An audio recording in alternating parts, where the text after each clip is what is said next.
Alright, hello citizens of the Nigelverse. It is Nigel here once again, and this is going to be another movie review. So, we are continuing our look at the Superman movies. However, we're not quite visiting the Man of Steel this time. This is a movie I didn't even know existed until a little bit ago. Right after I watched Superman 4. So if you haven't already, go check out my review of that. But instead, we're going to be visiting someone else close to the Superman family and seeing what adventure hits up to. I'm talking about Supergirl. Well, didn't know this movie existed, but was it worth her finding out about it and then having to watch it for the purpose of this series? Let's find out. So as always, I'm not a professional movie reviewer, analyst, or anything like that. Just a man who enjoys a good time. And admittedly, uh, this movie was. Let's just get into it. If you've seen this reviews before, you kind of already know how this works. If you haven't, I'm gonna be talking about what I liked and disliked about the movie, as well as providing a brief plot summary. And yeah, so let's get into it and see what's going down here. We are kind of working backwards in order because I didn't even know this movie existed. This actually came before Superman 4, and this movie is partially responsible in a way for Superman 4, or more specifically how it turned out. Why is that the case? We'll find out. So starting with the kind of plot summary here, and I do have the wiki here for reference in case there's any points I miss. Because as the movie, he certainly probably would have made me miss some points. But so pretty much we start out in Argo City. He uh, he uh, which it is like a civilization, a group of people that survived the explosion of Krypton. Yeah, so not everybody from Krypton died, but yeah. So we're here in Argo City, and we see a young girl named Kara Zor-El, who is Jor-El's niece and thus the cousin of Kal-El, aka Superman, and she's interacting with the wizard Zoltar, or her and he's showing her a a a device, a object, if you will, known as the Omega Hedron, and which he borrowed from the city's government, and his response to borrowing it is kind of just toying around with it. So he essentially he's like, hey, it's implied that he stole it essentially, but he's saying he borrowed it, so sure, why not? But he pretty much took it without their knowledge.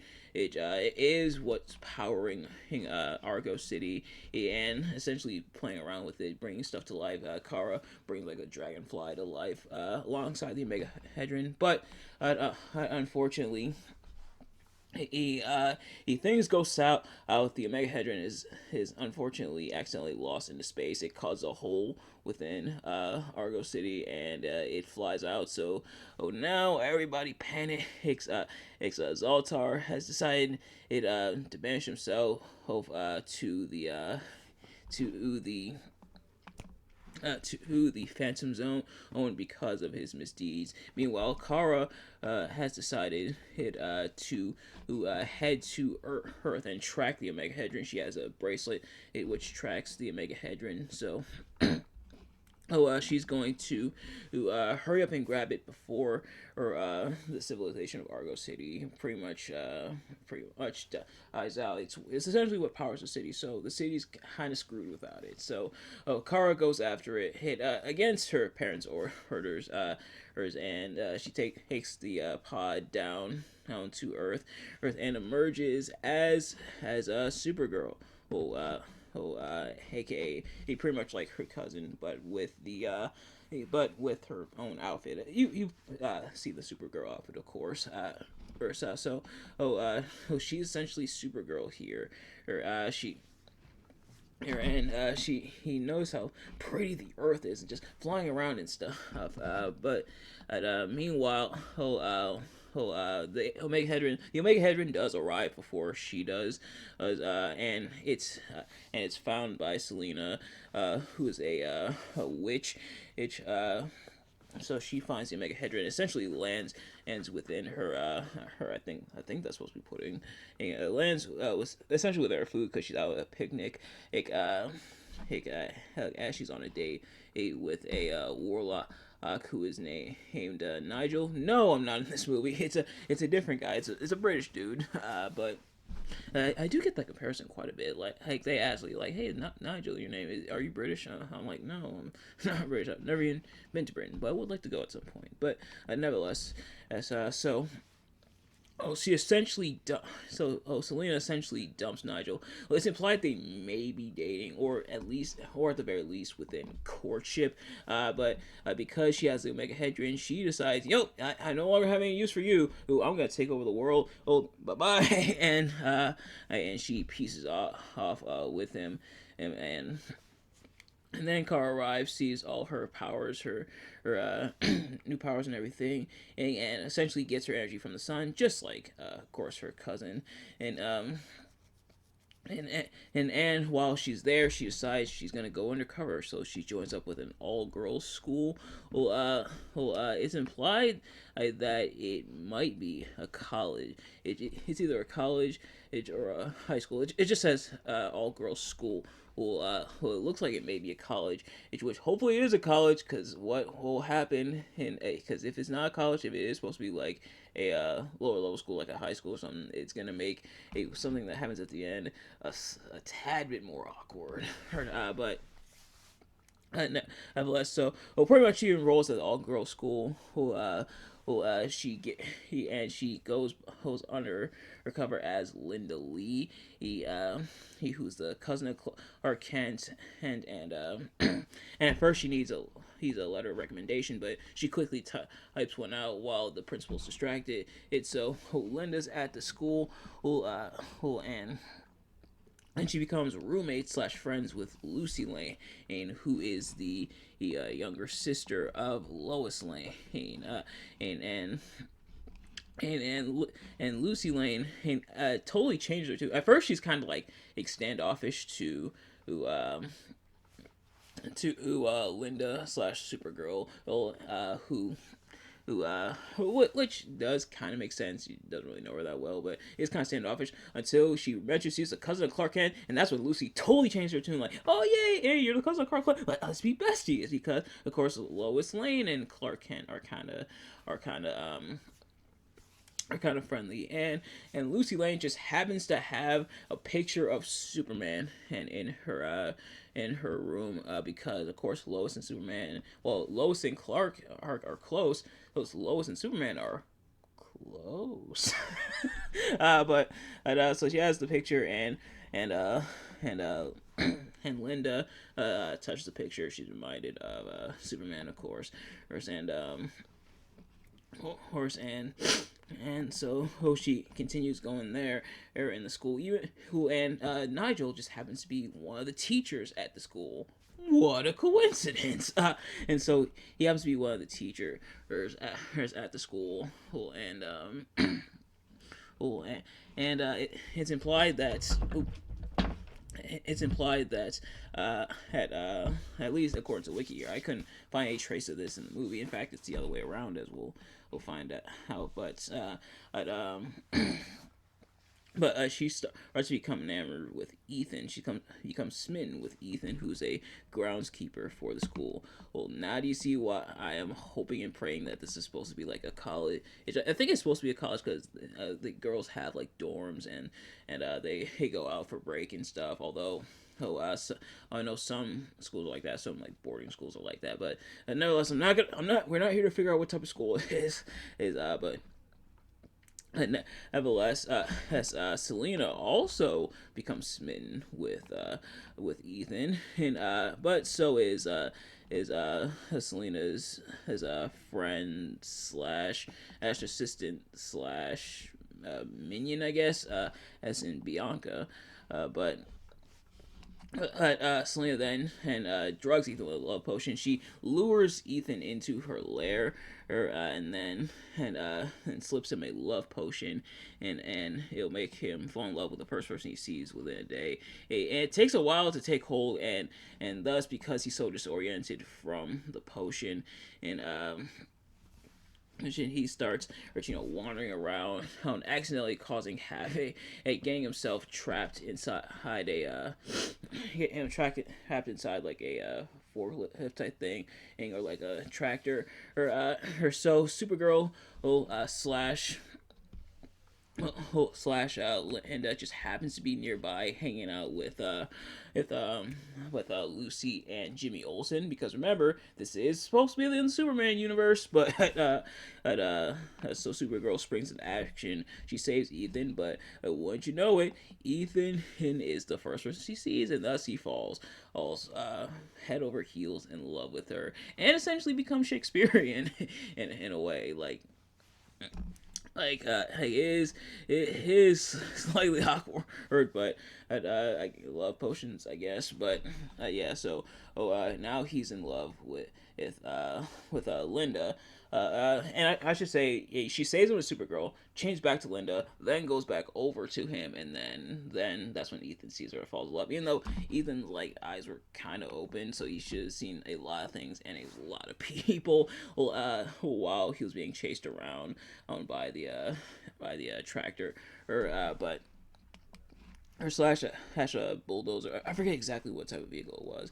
All I know is it had the little contraption and that Ethan got stuck in. But and of course Selena is controlling remotely to try to bring Ethan back over to her, but that obviously doesn't work out as Supergirl thwarts her or so. How Selena has a problem with Supergirl, and then Selena does capture Ethan. She sends a storm type thing that is invisible that you can't see. So Supergirl has to take that down, and it follows Supergirl all the way over to her dorm and everything. And there is some kind of funny hijinks with the I guess security lady, he being drunk and not realizing that Linda hit Supergirl and thinks Supergirl was one of the students there, but nevertheless, Supergirl does take down the storm, and then I actually forgot this is the part where Ethan gets captured, or they make their way to an amusement park, because Supergirl is still tracking the Omega Hedron, and so she tracks it to Selena's lair, which happens to be in an amusement park. Or I thought this was a witch, not the Joker, but nevertheless, Ethan confronts her there. They kind of confess their feelings, but then Selena and Supergirl battle there. Supergirl gets Ethan away to safety in one of the bumper cars, because Selena does cause one of the bumper cars to kind of chase after her. So Supergirl saves Ethan, and Ethan realizes that Linda is Supergirl, but is then captured by Selena via the use of both Nigel and a mirror, which he tells her how to use, as well as the Staff of Darkness, which Selena, why didn't you do that from the beginning? But nevertheless, as Ethan is captured, Supergirl goes to try to save him, but Ethan is now under Selena's spell, and Supergirl is imprisoned in the Phantom Zone. How did Selena figure out how to use the Phantom Zone? But nevertheless, Supergirl is imprisoned within the Phantom Zone. She's powerless there as well, because as the Phantom Zone is essentially supposed to be like a prison for Krpytonians who have messed up, which is why Zod and his minions were sent there. Or in the original Superman movie, hey, you remember the original Superman movie? Wouldn't you rather be watching that right now? But so oh oh Supergirl slash Kara is there. She meets up with Zoltar, or she convinces Zoltar to try to help her out in escaping, and he does. Supergirl escapes, but Zoltar ultimately is killed ish, and says he will always be with her, her man, her man, first making reference to other Superman movies, then making reference to Batman with the Joker, and now Star Wars. Her man, the jokes are abundant. So, I guess I don't know if he would necessarily be with her because Supergirl didn't strike him down in anger. I watch my Star Wars reviews to learn more about that. But nevertheless, as Altar or essentially dies within the Phantom Zone, Supergirl makes it back. And Selena pretty much takes control and uses the power of the Omega Hedron and to make herself incredibly powerful. While Supergirl is trapped in the Phantom Zone, Selena essentially takes over. Or it's implied to be taking over the world, but she kind of takes over the city. But yeah, so Supergirl, Supergirl comes back from the Phantom Zone and battles Selena. Selena tries unleashing another monster, but Supergirl, essentially, he turns a monster on her, or wraps her and Bianca in the whirlwind, and banishes them all essentially to the mirror, and they are trapped there. The day is saved. Supergirl gets the Omega Hedron back, takes it back to Krypton. Jamie, he kisses Lucy, so I guess they're a couple now, and all is well, and that is the movie.